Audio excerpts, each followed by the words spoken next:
मुझे अगर किसी को रीज़न देना हो कि भगवान को हमें क्यों मानना चाहिए और क्या है ऐसी चीज़, उसको अब मुझे तुम साइंस से रिलेट करके बताओ, क्योंकि मैं भी बहुत ऐसे MNC में वर्क करती हूँ और बहुत लोग मुझे पूछते हैं सवाल। तो आइए चेक करते हैं कि इस पर जाकिर नाइक साहब क्या बोलते हैं। आपने वीडियो शुरू से लेकर एंड तक देखनी है, वरना आपको माजरा समझ नहीं आएगा। वीडियो को लाइक नहीं किया तो वीडियो को लाइक करें, चैनल को सब्सक्राइब करके घंटे को साथ साथ दबा दें। तो चलो फिर आज की ये वीडियो स्टार्ट करते हैं। एक क्वेश्चन था आपसे कि जैसे कि अभी मुझे 1 साल ही हुए हैं, मैं इतने भक्ति भाव में अभी लीन हुई हूँ भगवान के प्रति, और जैसे कि मैं चाहती हूँ कि मैं एक साइंस स्टूडेंट रही हूँ, तो मैं जानना चाहती हूँ कि मुझे अगर साइंस और संस्कृति को कोरिलेट करना हो तो वो मैं किसी को अगर मुझे बताना होगा कि जैसे मैं अब मानने लग गई हूँ और मुझे किसी को बताना होगा जो अभी इतना नहीं, मतलब जो नास्तिक है या जो नहीं मानते हैं, तो मैं उनको साइंस और संस्कृति को कैसे कोरिलेट करके बताऊँ? साइंस का कोई सवाल आप हमसे पूछिए जो आपको जानना हो कि साइंस ये कहता है तो शास्त्र क्या कहते हैं। आप सवाल करते जाइए, साइंस से जुड़े, शास्त्रों के जुड़े, हम उत्तर देते जाएंगे। ऐसा तो मुझे कोई पूछेगा नहीं, लेकिन मुझे अगर किसी को रीज़न देना हो कि भगवान को हमें क्यों मानना चाहिए और क्या है ऐसी चीज़, उसको अब मुझे तुम साइंस से रिलेट करके बताओ, क्योंकि मैं भी बहुत ऐसे MNC में वर्क करती हूँ और बहुत लोग मुझे पूछते हैं सवाल। अभी जस्ट मैंने लड्डू गोपाल जी को अपने घर पे लेकर आई, शादी में मुझे मम्मी पापा ने दिए थे, तो मेरी सासू माँ उनका बहुत ज़्यादा ख्याल रखती थी। फिर मैं धीरे धीरे उनको देखकर मैं भी भक्ति भाव में आई, तो अब मैं उनको पर्सनली रख रही हूँ और मैं उनकी बहुत सेवा कर रही हूँ अभी। तो बस मुझे इसका आंसर चाहिए था कि अगर कभी मुझे किसी ने पूछा तो मैं उनको क्या बोलूँगी। आपने बहुत अच्छा सवाल किया कि ईश्वर को क्यों मानना चाहिए।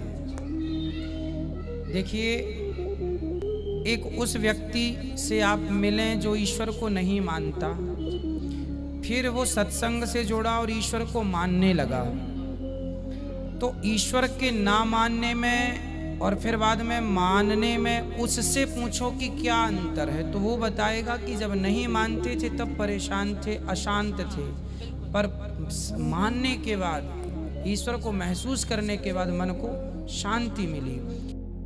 Secondly, don't you think? Just let me complete. नहीं, Yeah. पूछ सकते हैं। Yeah. आपका 2 सवाल हो चुका है। एक क्या आप नास्तिक only है? one. Yeah. नहीं, नास्तिक है, वो बड़ा सवाल है। वो मैं साबित पहले करूंगा, तब आपका हल हो जाएगा इंशाल्लाह। All right. इंशाल्लाह बाद में पूछ सकते हैं आप। All right. मैं जवाब दूंगा, फिर से पूछ सकते हैं आप। इंशाल्लाह मैं आपको चांस दूंगा। भाई साहब उर्दू समझते, हिंदी समझते हैं आपको ना? हाँ। मेरी हिंदी इतनी अच्छी नहीं, पर समझती ना? नहीं, आपकी हिंदी अच्छी है। नहीं, मेरी हिंदी में जानता हूँ अच्छी नहीं। अच्छा। मुंबई की है, उसमें ग्रामेटिकल एरर है, लेकिन लोग को समझने में आता है तो अल्हम्दुलिल्लाह। पैगाम पहुंच जाता, मैं खुश हूँ। लोग कहेंगे जाकिर को उर्दू नहीं आती, हिंदी नहीं आती, चलेगा। दिल को अगर पैगाम पहुंच गया तो मैं खुश हूँ, क्योंकि ईमान लाने के लिए अच्छी उर्दू होना जरूरी नहीं है। भाई साहब का पहला सवाल था, उन्होंने कहा कि मैं एक नास्तिक हूँ, आई एम एन एथियस्ट, और मैं खुदा में नहीं मानता हूँ, लेकिन मैं साइंस में मानता हूँ, और मैंने साइंस में किधर भी नहीं पढ़ा कि खुदा है। ये पहला सवाल था। दूसरा सवाल कि उसके कई दोस्त हैं जो रिलीजन में मानते हैं, मज़हब में मानते हैं, कई बार डिस्कशन होता है, तो मेरे दोस्तों ने कहा कि आप जाकिर से सवाल पूछिए, हो सकता है, ज़रूरी नहीं, हो सकता है वो जवाब दे और आप उनके जवाब से मुतमईन हो। तो पहला सवाल उन्होंने पूछा कि साइंस के अंदर material evidence is a must. Material evidence is a must मतलब कोई मटेरियल एविडेंस, कोई चीज़ अगर कहते हैं बुक है तो किताब, मटेरियल एविडेंस होना ज़रूरी है, वरना ये गलत है। मैं दूसरा सवाल पहले जवाब दूंगा, फिर पहले पे आऊंगा। मैं सब material evidence is a must, ये साइंस कहती है। मैं भी साइंस का स्टूडेंट हूँ। आपने ये कहा कि साइंस ने साबित नहीं किया, ये आपने कहा, इस बात को मानता हूँ मैं। लेकिन ये कहना कि साइंस के अंदर material evidence is a must, it is not true, it is not true. अक्सर एविडेंस इज मस्ट, लेकिन अगर ऐसा प्रूफ है जो लॉजिकल है, मंतिक, आपके दिमाग लॉजिक के हिसाब से, तो मटेरियल होना जरूरी नहीं है। जैसे हम जानते हैं कि स्कूल में मैंने पढ़ा था कि 3 स्टेट ऑफ मैटर है, सॉलिड, लिक्विड, गैस, बराबर। अभी हम जानते हैं कि 4th स्टेट आ गया, कॉलेज प्लाज्मा, इंटरस्टेलर मैटर। हम कहते थे वैक्यूम, वैक्यूम मटेरियल नहीं, बड़ा वैक्यूम में मानते। तो ये जरूरी है, मटेरियल होना जरूरी है, अक्सर होना चाहिए, बट फर्ज नहीं है। लेकिन मंतिक से, लॉजिक से अगर प्रूफ कर सके ठीक है। मिसाल के तौर पे आपको अमेरिका जाना जरूरी नहीं मानने के लिए अमेरिका वजूद में है। अमेरिका मटेरियल है, ठीक है, जमीन है। आपको अमेरिका जाना जरूरी नहीं है, अमेरिका का फोटो देखना जरूरी नहीं है। अगर कोई लॉजिकली प्रूफ कर चुका है, आप उसके लॉजिकल आर्ग्यूमेंट्स में मानते हैं, तो आप संतुष्ट होंगे, आपको यकीन हो जाएगा कि अमेरिका है। उसी तरीके से वैक्यूम, इसी तरीके से कितने चीजें हैं जो साइंस ने प्रूफ किया है विदाउट मटेरियल एविडेंस। कई चीज जो स्पेस और एस्ट्रोनॉमी में है वो अपने लॉजिक से प्रूफ करते हैं, जैसे so many billion of years, there is no proof, material proof. वो लॉजिक से प्रूफ करते हैं कि स्टार इतना दूर है, light travels at so and so speed, logic, it is not material evidence. आप समझ रहे ना? बट अक्सर आमतौर पे मटेरियल एविडेंस है, लेकिन हमेशा जरूरी नहीं है। मैं आपके पहले सवाल पे आऊंगा, अभी पहले सवाल पे आऊंगा, फिर हो सकता है तीसरे चौथे का जवाब मिल जाए। आपने कहा कि आप नास्तिक है, कहा था नहीं, एथियस्ट है। भाई साहब, मैं आपको कॉन्ग्रेचुलेट करता हूं, मैं आपको मुबारकबाद देता हूं कि आप नास्तिक है। आप सोचते होंगे क्यों मैं मुबारकबाद दे रहा हूं आपको? सोचते होंगे ना कि ये जाकिर से सवाल पूछ रहा हूं, उसकी मेन जड़ को काट रहा हूं मैं और मुबारकबाद दे रहा हूं। सोच रहे हैं ना? सोच रहे हैं नहीं? क्यों मुबारक? मैं आपको बोलता हूं, अक्सर लोग दे डू ब्लाइंड बिलीफ, अंधविश्वास। यार मैं वो हिंदू है क्योंकि उसके वालिद हिंदू है, वो क्रिश्चियन है, ईसाई है क्योंकि वालिद ईसाई है, और कई मुसलमान है क्योंकि उनके वालिद मुसलमान है। They are doing blind belief, वो अंधविश्वास कर रहे हैं। आप एक अल्हम्दुलिल्लाह इंटेलिजेंट शख्स है, माशाअल्लाह, साइंस पे यकीन करते। आप सोच रहे आपके वालिद शायद मानते होंगे खुदा में, होंगे क्या नहीं? मानते हैं क्या नहीं? आपके वालिदैन मानते क्या नहीं? वो एग्नोस्टिक है। एग्नोस्टिक है। और आपके परदादा? वो भी एग्नोस्टिक थे। और उनके परदादा? वो रिलीजियस थे। कोई भी मानते थे ना, परदादा। आपके परदादा मानते थे, लेकिन आप अब ये करते, आप लेकिन जानते तो होंगे, आपके दोस्त जब बात करते मजहब के बारे में, ईश्वर के बारे में, उनका इल्म तो आपको होगा कि नहीं, कि मेरे हिंदू दोस्त किस भगवान में मानते, इल्म तो है। आप सोचते ऐसा भगवान जो खुद कुछ काम नहीं कर सकते, दूसरे भगवान की मदद लेता है। आप सोचते होंगे ना, और ये कैसा भगवान है? एक भगवान दूसरे भगवान की मदद ले रहा है तीसरे भगवान को हराने के लिए। तो आपका दिमाग सोच रहा है कैसा भगवान, ये भगवान में मानने का फायदा क्या है? तो मैं आपको कॉन्ग्रेचुलेट करता हूं, मुबारकबाद देता हूं, क्योंकि आपने हमारे इस्लाम का, हमारे ईमान का, हमारे शहादा का पहला हिस्सा कहा, ला इलाहा, देयर इज नो गॉड, कोई भगवान नहीं। आप समझे ना? आपने हमारे शहादा, हमारे ईमान, हमारे इस्लाम की बुनियाद का पहला हिस्सा कहा, जो अहम जुमले का पहला हिस्सा कहा, देयर इज नो गॉड, ला इलाहा, आप कोई भी खुदा में नहीं मानते, इसीलिए मैं आपको मुबारकबाद दे रहा हूं। वो बाकी जो गैर मुसलमान है, जो हिंदू है, क्रिश्चियन है, मुझे पहला उनसे बहस करने पड़ेगा कि आप जिस खुदा में मानते हैं वो गलत खुदा है, फिर साबित करने पड़ेगा इल्लल्लाह, बट अल्लाह, जो मैं इंशाअल्लाह करूंगा।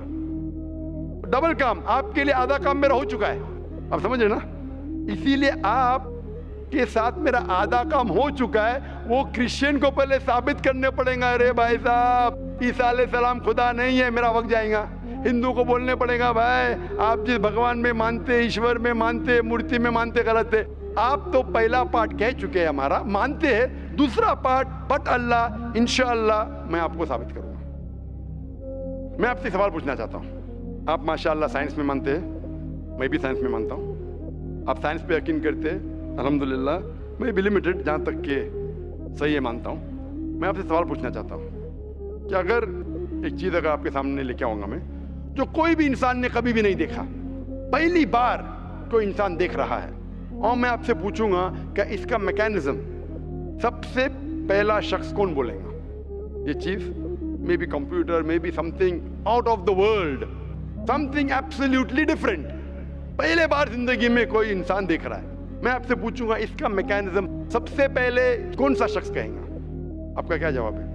वो तो डिस्कवरी या रीडिस्कवरी रहेगा, तो उसको पहला स्टडी करना पड़ेगा ना, इन डेप्थ स्टडी होगा, उसके बाद ही पता चलेगा। सबसे पहले बार स्टडी तो बाद में हुई। मेरा सवाल ये है कि सबसे पहला शख्स कौन रहेगा उसके बारे में जो कह सकेगा, मैकेनिज्म के बारे में? जो डिस्कवरर है वो। जो डिस्कवर करेगा वो चीज़ को। मिसाल के तौर के ऊपर अगर कोई गाड़ी बनाता है, गाड़ी तो डिस्कवर किसने नहीं किया, वो तो बना रहा है। गाड़ी तो इन्वेंट किया था, इन्वेंट ने बनाया है। वो इन्वेंटर क्या है? एक नई गाड़ी लेके आऊंगा, बोलूंगा लेटेस्ट मॉडल है, कौन जानता है? आप क्या बोलेंगे? गाड़ी को अगर ये गाड़ी अभी है, मैं उसको पूछूंगा मारुति कार 800 कौन जानता है, तो आप क्या उस पर तहकीक करेंगे? नहीं। आप क्या बोलेंगे कौन जानता है मारुति 800 के बारे में? अब तहकीक करेंगे जवाब देने के लिए। तहकीक करने पे तो एक हफ्ता 1 साल निकल जाएगा। जवाब क्या है? मैं अंदर के बारे में जानना नहीं चाहता हूँ, ये पूछना चाहता हूँ कि सबसे पहला शख्स कौन होगा जो उसके बारे में जानता है। तो क्या जवाब रहेगा आपका? आप साइंटिस्ट है माशाल्लाह। जिसने बनाया रहेगा उसको पता है। बराबर, जिसने बनाया है। अंग्रेजी में कहेंगे क्रिएटर, मेकर, मैन्युफैक्चरर, इन्वेंटर, जो भी बोलो, लफ्ज का इधर उधर है। बट आप मानते हैं कि सबसे पहली बार वो क्या चीज है बाद में डिस्कस करेंगे। अगर कोई चीज आपके सामने आती है जिसका आपको इल्म नहीं है और आपसे पूछा जाएगा कि सबसे पहला शख्स कौन है जो इस चीज के बारे में जानता है, तो जवाब है उसका creator, manufacturer, inventor, maker, producer. तकरीबन मानी एक है। ये जवाब आपके ध्यान में रखिए। अभी मैं आपसे पूछना चाहता हूं, ये कायनात जो है, ये कायनात यूनिवर्स है, ये वजूद में कैसे आई? On its own. Science study कर रहा है। नहीं, आपने कहा आप साइंस के स्टूडेंट है क्या? नहीं। हाँ हूँ।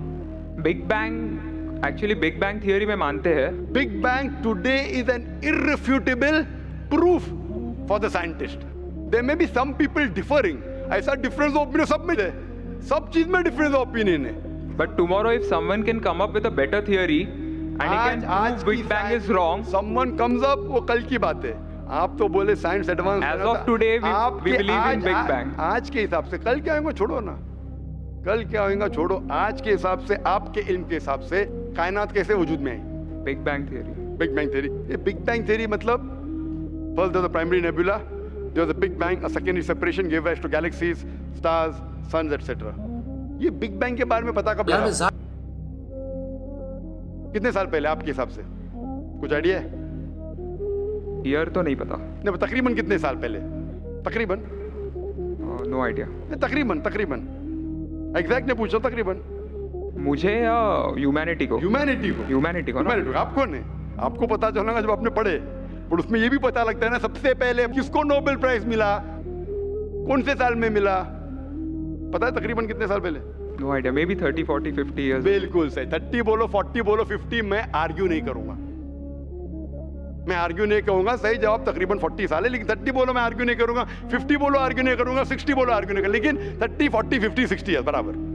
ये लफ्ज जो आप कह रहे हैं, ये जो बिग बैंग के बारे में कुरान मजीद में 1400 साल पहले लिखा हुआ है। सूरह अंबिया में सूरह नंबर 21 आयत नंबर 30 में, अवलम यरल लज़ीना कफरू, क्या वो काफिर नहीं जानते, अन्न समावाति वल अर्द, ये आसमान और धरती एक थे। अवलम यरल लज़ीना कफरू अन्न समावाति वल अर्द कानत रतकन फफ्तकनाहुमा, और एक धमाका हुआ और ये अलहदा हुए। Do not the unbelievers see the heavens and the earth were joined together and we clove them asunder. अभी this is nothing but the Big Bang theory in a nutshell. जो Big Bang कहती है, this is a nutshell. वो Big Bang में आप जब जाएंगे उसमें और आपको एक्सपेंशन मिलेगा, बिलियन ईयर्स पहले हुआ, 5 बिलियन या 5 years, that difference of opinion. ये बिग बैंग के बाद कौन सा गैस है, नियॉन आया, प्रोटॉन आया, वो सब discussion. But big bang is the irrefutable proof according to scientist. I would like to interfere here with your permission, of course. Why does religion need to use science as a walking stick, whereas science never refers to religion? माशाअल्लाह, भाई साहब ने पूछा कि religion को science की walking stick क्यों चाहिए, साइंस को रिलीजन की जरूरत ही नहीं है। भाई साहब, रिलीजन को साइंस की जरूरत नहीं है, साइंस को रिलीजन की जरूरत है। इसीलिए Albert Einstein who got a Nobel Prize winner, famous physicist, उसने कहा science without religion is lame and religion without science is blind. That was his personal opinion. I would just like to say one thing. When a doctor, जवाब दिया ना अभी तक? okay, जवाब complete नहीं। I think it would be better if I just add. No, you can add, but you keep on adding every sentence, the main will go away. Right. Otherwise, every time you can keep on arguing, the whole thing will take 10 hours. For that, we can have a private discussion. Sure. Fine. We'll have private discussion. We'll discuss 1 hour, 5 hours, 10 hours. Tomorrow night you come. Zakir नायक के जब भी सुनता हूँ यकीन मानो मजा ही आ जाता है यार। उम्मीद करता हूँ कि आपको ये वीडियो अच्छी लगी है तो शुरू कर दे लाइक, चैनल को सब्सक्राइब करके घंटे को साथ साथ दबा दें। नेक्स्ट में अपना बहुत सारा ख्याल रखें, तब तक के लिए अल्लाह हाफिज।